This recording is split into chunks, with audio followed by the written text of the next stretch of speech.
এটা আগে কি ছিল? শুধুমাত্র নাইট্রোজেন গ্যাস। এই পাত্রে আগে শুধুমাত্র নাইট্রোজেন গ্যাস ছিল। এখন 90 ডিগ্রি সেলসিয়াস তাপমাত্রার পানি দ্বারা এটাকে অর্ধপূর্ণ করা হয়েছে। এখন অর্ধেক পরিমাণ আছে হচ্ছে পানি, বাকি অর্ধেক জায়গায় কে থাকবে? Nitrogen gas.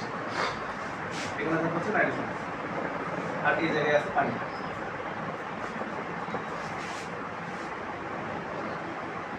অর্ধপূর্ণ করা হলে গ্যাস পানির সাথে তাপীয় সমঅবস্থায় থাকে। গ্যাস পানির সাথে তাপীয় সমঅবস্থায় থাকে।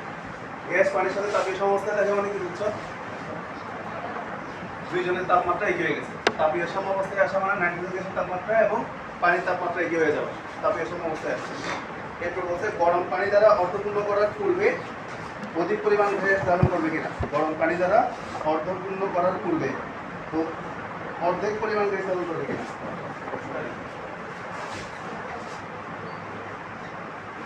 গরম পানি দ্বারা অর্ধপূর্ণ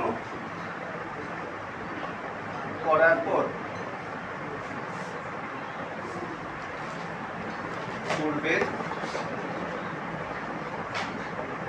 অর্ধেক পরিমাণ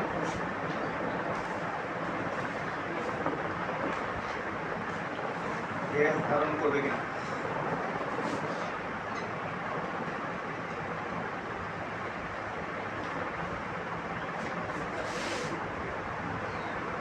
পূর্বে কতটুকু গ্যাস ছিল সেটা প্রশ্ন বলে দেওয়া আছে।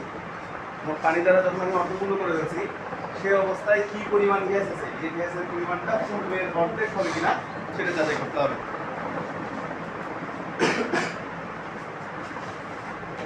কি পরিমাণ গ্যাস আছে তার মানে আমাদের ভর বের করতে হবে।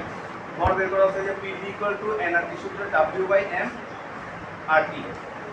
এখানে W এর মানটা বের করতে হবে। W এর মানটা পূর্বের অর্ধেক কিনা সেটাই আমরা যাচাই করব। আগে গ্যাসের আয়তন কত ছিল? আগে গ্যাসের আয়তন কত ছিল? 1 লিটার। 1 লিটারকে আমরা যদি মিটার কিউবে কনভার্ট করি 1000 দিয়ে ভাগ করতে হবে। এখন গ্যাসের জন্য আয়তন কত হয়ে গেছে?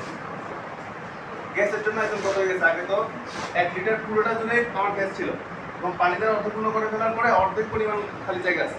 সেই খালি জায়গায় শুধুমাত্র নাইট্রোজেন গ্যাস থাকতে পারবে। যেখানে পানি ওখানে তো নাইট্রোজেন গ্যাস থাকতে পারবে না।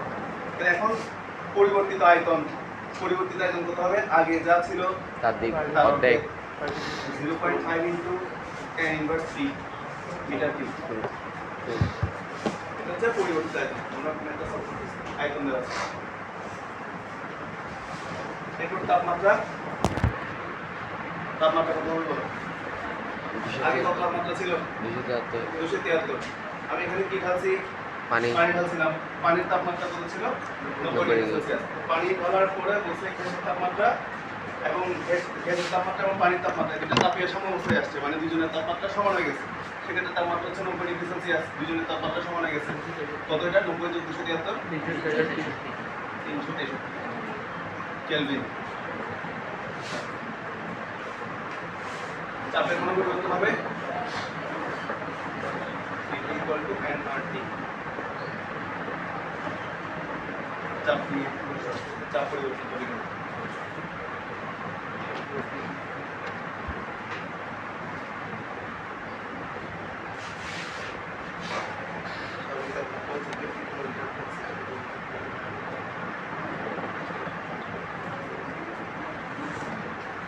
চাপের কোনো পরিবর্তন হবে না। চাপ আগেরটাই থাকবে।